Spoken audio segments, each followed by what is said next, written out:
Assalamualaikum Ustadz. Assalamualaikum warahmatullahi. Kalau sudah terlanjur anak-anak mengadopsi hal-hal yang jelek dari orang tuanya, bagaimanakah caranya Ustadz untuk menyembuhkannya? Silakan Ustadz. Ya.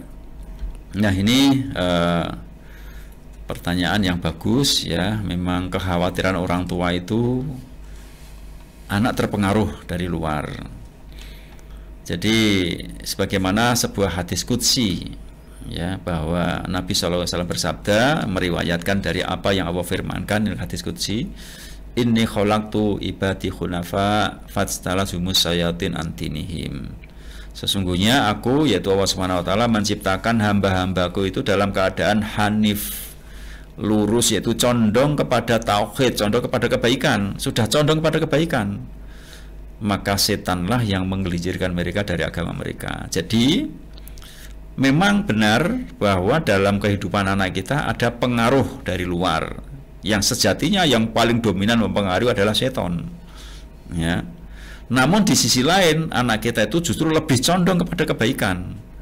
Jadi sejatinya kalau mungkin kita sejajarkan antara kecondongan kebaikan dan pengaruhnya, itu lebih kuat kecondongan kepada kebaikan. Maka kita harus berpikir proporsional. Jangan hanya berpikir bahwa anak kita hanya bisa dipengaruhi. Namun kita juga harus berpikir dengan nas yang ada tadi, bahwa anak kita condong kepada kebaikan, hanif ya, kondisi lahir dalam keadaan fitrah hanif, maka anak kita pun justru lebih kuat untuk bisa mempengaruhi. Ini. Nah, mengapa kadangkala anak itu mudah terpengaruh? Itu karena luka persepsi tadi, karena tekanan, karena merasa orang tua tidak menyayanginya, padahal nggak ada orang tua nggak sayang anak, tapi anak merasa nggak disayang. Itu kan akibat luka persepsi. Perlakuan orang tua yang niatnya baik ternyata salah. Ini.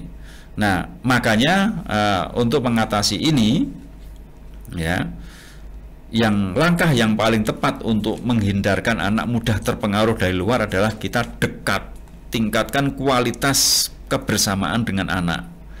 Banyak ngobrol sehingga kita dijadikan anak itu orang yang paling dipercaya di dunia ini.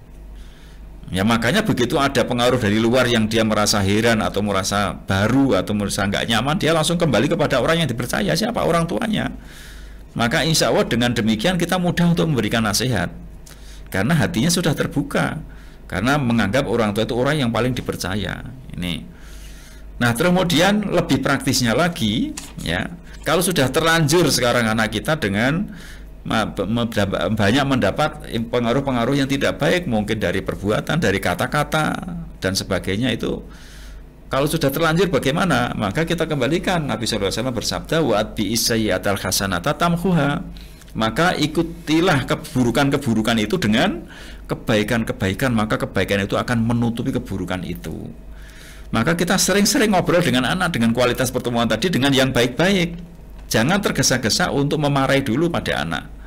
Ya, jawab dengan sesuatu yang tidak terlalu kontras. Sebagai contoh, misal anak mengutarakan kata-kata kotor, jangan kita langsung memarahinya, karena anak kadang-kala masih nggak paham namanya anak. Kita mengatakan bahwa bagaimana kalau mengucapkan seperti ini. Ya, ini sepertinya dulu dilakukan oleh Rasulullah. Nah, ini berarti menutupi keburukan dengan kebaikan.